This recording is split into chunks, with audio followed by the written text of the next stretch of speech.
We all know the official story, but many questions and inconsistencies remain and must be addressed. This is part 2 of my 3-part series looking into the events of the Parkland shooting, called Parkland, From Tragedy to Activity. Part 3 is looking into the Parkland activists themselves. You didn't know this kid!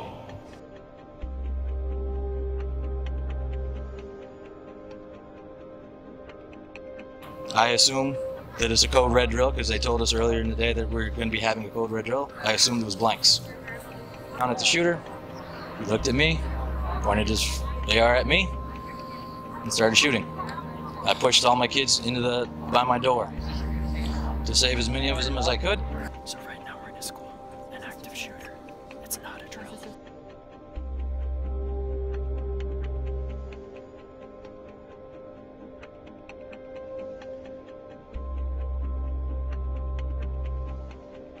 And I'm here working every day for my 17 fellow Eagles pronounced dead because of gunfire. And everyone, absolutely everyone, in the Douglas community was forever altered. Parkland, From Tragedy to Activity. The March for Our Lives. 911, what's your emergency? Someone at the high school. Tango 2, I got a victim with a gunshot to the right leg. To the gunshot to the right leg. Show me the west end of the high school by the football field. After the shooting, a rally was organized for the victims of the shooting and for a national call to create stricter firearm regulations. This march received national attention, and sister marches were even held in other countries. During the march, the Parkland activists took to the stage in Washington, D.C. to give their speeches and rage against the NRA and the government. The story of the march has been very one-sided, but when you begin to scrape beneath the surface, not everything adds up. Let us start with the organization of the march. Cameron Kasky is one of the survivors of the Parkland shooting. He is said to have been the orchestrator of the March for Our Lives movement. Many have praised him for taking such a bold stance against gun violence. He also said in a town hall with Marco Rubio, "Guys, look, this isn't about red and blue. We can't boo people because they're Democrats and boo people because they're Republicans." This was to set himself up as the one taking the high road, the mature one. The problem is, not only has Cameron Kasky put out inflammatory tweets against the right, he has full-out supported violence, praising Senator Rand Paul's attacker a few months ago, and also going along with the punch a Nazi theme that was going around last year. He also has said that it's hard not to punch Republicans. He has shown the same amount of disrespect for many others. During the town hall that he attended, he repeatedly told Marco Rubio to be quiet. His involvement with the planning of the March for Our Lives rally has been called into question upon the release of this email. This email was released from the office of Scott C. Earhart. After receiving an email about the permits that were filed for this march, Scott Earhart sent out this email that was eventually went public. "Good morning. In reference to your inquiry concerning the March for Our Lives demonstration here in the District of Columbia on March 24th, 2018, MPD Metropolitan Police Department received a permit application several months prior to the actual event, and there has been several months of planning for the large event. If you are requesting additional information referencing this event, please follow the below steps to file your Freedom of Information Act request. If you have any additional questions or concerns, please feel free to contact me directly." Scott Earhart can be background checked against police service records. I found this under the Metropolitan Police list of employees. As we can see, Scott Earhart is registered as a detective, a member of the DC Area Homeland Security Bureau. It would seem as if Cameron Kasky is simply taking credit for someone else's work. And that brings up another question. Why is the march being presented as some hastily prepared unity event? If this has been in the works for some time, then who is the real organizer? Also, why was the march taking place? Was it already about gun control and then morphed into this larger march about the Parkland shootings? But then again, why is Cameron Kasky taking credit for the march? Several people have emailed Scott Earhart to ask him to elaborate, such as the YouTubers High Impact Flicks and Lift the Veil, to which he stated that the permit was filed on March 13th. He said in the original email he was referring to the March for Life rally, a pro-life rally which took place on January 19th, 2018, and the planning that was involved for the event. This conflicts with the fact that in the original email, he quoted the date of the event on March 24th, 2018. Personally, going on my gut feeling with no evidence to back it up, I feel this officer let information slip that he shouldn't and is now trying to backpedal. Never Again MSD, which stands for Marjorie Stoneman Douglas, was the group created the day after the shooting by the Parkland survivors. Cameron Kasky began it with David Hogg, Emma Gonzalez, and others joining him. Never Again MSD is one of the organizers for the march. If the permits were taken out months prior, before the creation of Never Again MSD, why is this group taking out permits and planning the event before the shooting even happened? All the students have been described as average students up until the point of the shooting, when they turned activists. Who funded the March for Our Lives? They claim that the whole march cost $5 million with excess money left over. Their GoFundMe page has $3.5 million donated to them, leaving at least $1.5 million left to be raised. We also know that a number of celebrities such as George Clooney, Oprah Winfrey, Steven Spielberg donated to this march. Yet, the March for Our Lives has applied for a 501c4. This document states that a non-profit organization does not have to disclose their donations to the public. Why would the March for Our Lives do this?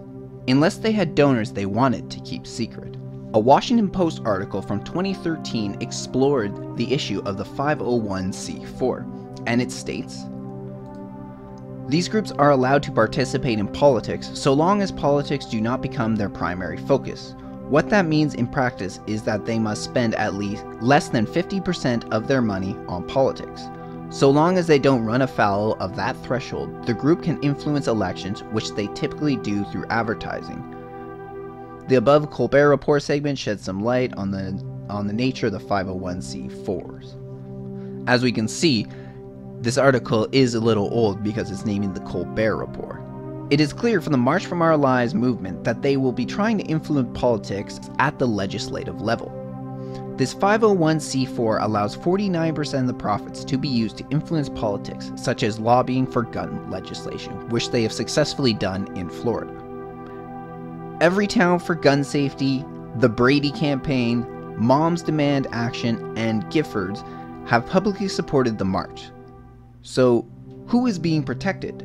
There was a $500,000 pledge from George Clooney, Steven Spielberg, and Oprah Winfrey for this rally.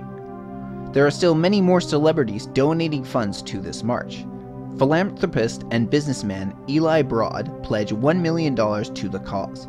Other businesses and businessmen donated are Mark Benioff, $1 million, Joshua Kushner, brother of Jared Kushner, $50,000, Gucci, $500,000, and the Miami Dolphins, $100,000. Most of this financial info has come from Heavy.com.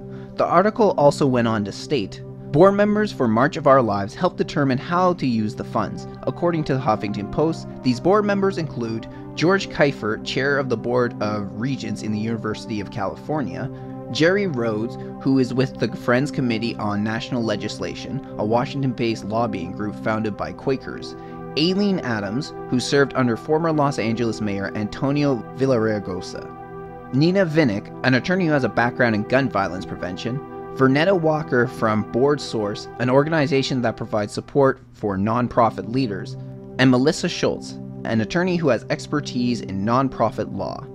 Dina Katz, co-executive director of the Women's March Los Angeles Foundation, is president.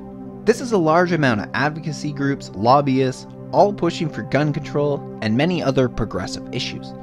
Did Cameron Kasky and the Never Again movement manage to recruit all of them? Unlikely. Granted, this movement did bring in a lot of attention, but the strong connection between these groups is suspicious. The manner in which the students are going about this is all wrong. They are acting as if this is teenager drama, lashing out aggressively at those who oppose and criticize them, rather than engaging in productive conversation.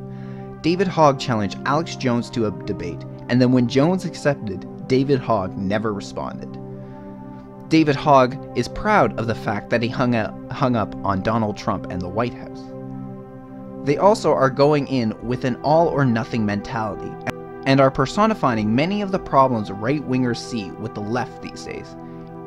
In fact, one of the victims, Delaney Tarr, said the exact word conservatives, Republicans, and others have stated about the left and gun control for a long time. Sign our petition. It takes 2 seconds, and it matters. We will take the big, and we will take the small, but we will keep fighting. When they give us that inch, that bump stock ban, we will take a mile. We are not here for breadcrumbs, we are here for real change. For a long time, the right has stated in the gun control debate that they didn't want to give an inch because the left will take a mile. This is word for word what Delaney Tarr said. When she spoke about firearms and the reason why people wanted them, she speaks from an amateur perspective. She doesn't realize that just a few weeks after Parkland, a shooting in Maryland was halted by an armed guard with a gun. One student and the gunman was killed, but this massacre was prevented. What I think is the biggest irony of the whole situation is the Parkland activists are accusing the government of failing them for the sake of profits from the NRA. Senator Rubio, can you tell me right now that you will not accept a single donation from the NRA in the future? However, they are then relying on the government to simply end this and create strict firearm policy up to their specifications.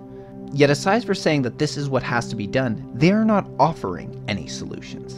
They believe the government has failed them and that the government is the problem, while at the same time wanting the government to solve the problem.